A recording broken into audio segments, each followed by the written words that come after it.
Para determinar la incertidumbre típica combinada de una magnitud de salida que depende de varios parámetros de entrada, se parte de un modelo de medición que relaciona las variables de entrada con la magnitud de salida. Además, se suponen conocidas las distribuciones de probabilidad que describen la incertidumbre de los parámetros de entrada, que suelen asignarse a funciones gaussianas, rectangulares, triangulares o en forma de U. Conocidas estas distribuciones de probabilidad, se pueden generar secuencias de números aleatorios que sigan dichas distribuciones. Llamaremos x sub ij al valor aleatorio número i correspondiente a la magnitud j. Así, para la magnitud x sub 1, obtendremos la secuencia de números aleatorios x sub 1, 1, x sub 2, 1, x sub 3, 1, etc.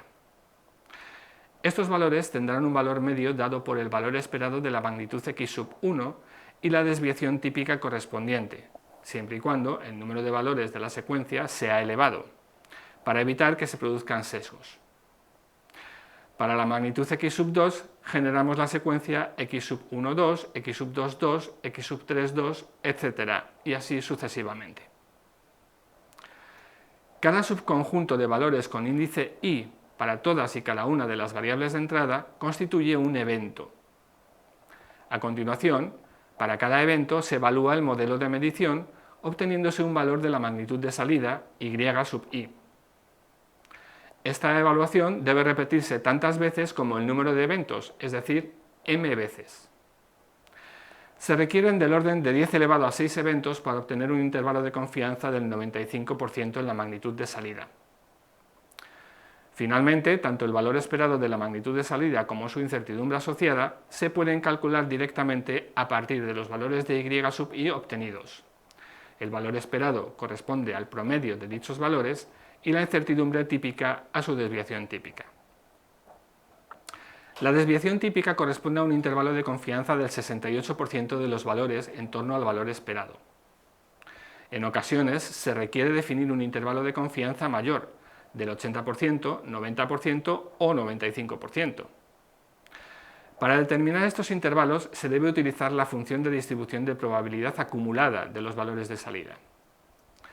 Esta función se obtiene ordenando dichos valores en orden creciente, lo que permitirá representar su distribución como un gráfico acumulativo.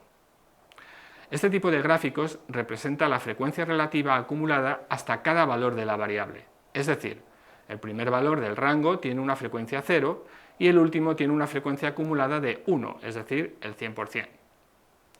Para cada valor intermedio se representa la fracción de valores que están por debajo.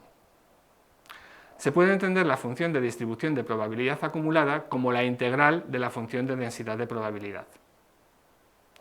Utilizando la función de distribución de probabilidad acumulada, resulta sencillo determinar el intervalo de confianza de la magnitud de salida. Sea y sub q el valor que determina el extremo inferior del intervalo. La probabilidad de obtener valores por debajo de dicho intervalo es q partido por m, donde m es el número total de eventos. Para obtener un intervalo de confianza del 95% solo tenemos que sumar 0,95 a este valor y encontrar el valor de y sub i correspondiente. En la figura dicho valor está indicado por y sub q más 0,95m. Queda la cuestión de cómo determinar el extremo inferior del intervalo de confianza. Cuando la distribución es simétrica, la respuesta es trivial. El extremo inferior corresponde a la mitad del intervalo excluido. Para un intervalo de confianza del 95%, el extremo inferior del intervalo corresponde al valor de y con una probabilidad acumulada de 0,025. Si la distribución no es simétrica, hay que encontrar un valor de q asterisco, que haga que la longitud del intervalo de confianza, que va entre y sub q e y sub q más 0,95m, sea lo más pequeña posible.